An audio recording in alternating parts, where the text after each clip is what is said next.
Israel could have been a story of success and overcoming great odds, except its inception was built around the lie that this was a land without people for a people without land.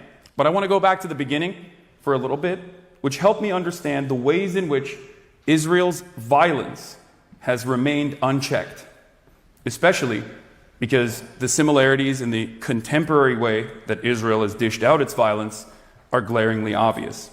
I want to talk about the atrocities committed in Deir Yassin, the former Palestinian village a few miles west of Jerusalem. I say former because in April 1948, over 100 of its Arab residents were executed, ruthlessly slaughtered.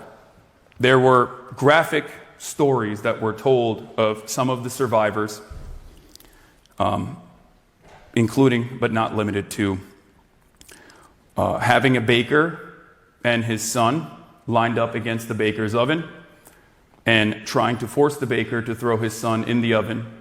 And when he refused to cooperate, throwing his son in the oven and then throwing him in afterwards. The only reason why we know is because there were survivors that were left to tell the story. So they could go and tell the other Arab villages that if the Zionist brigades were coming, that they must evacuate.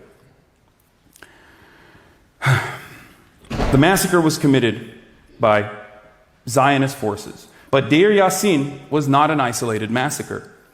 It was a pivotal moment. Deir Yassin helped convince the Arab governments to fight Israel. People fled their towns and villages, fearful that what happens at Deir Yassin might happen in their towns. 700,000 people never allowed to return to their homes.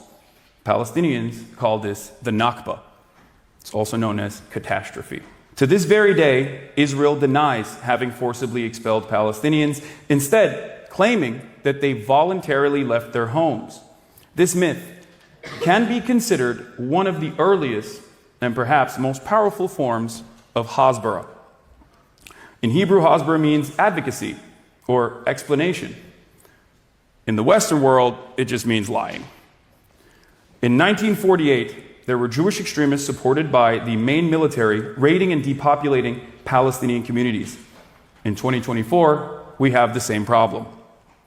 In 1948, the Israeli government told the world that Palestinians were responsible for their own suffering, lying about the orphans, widows, and the homeless that Israel had created. In 2024, we have the same problem.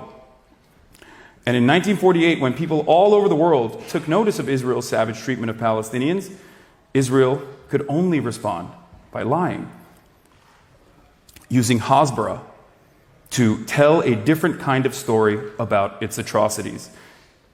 In 2024, we still have the same problem.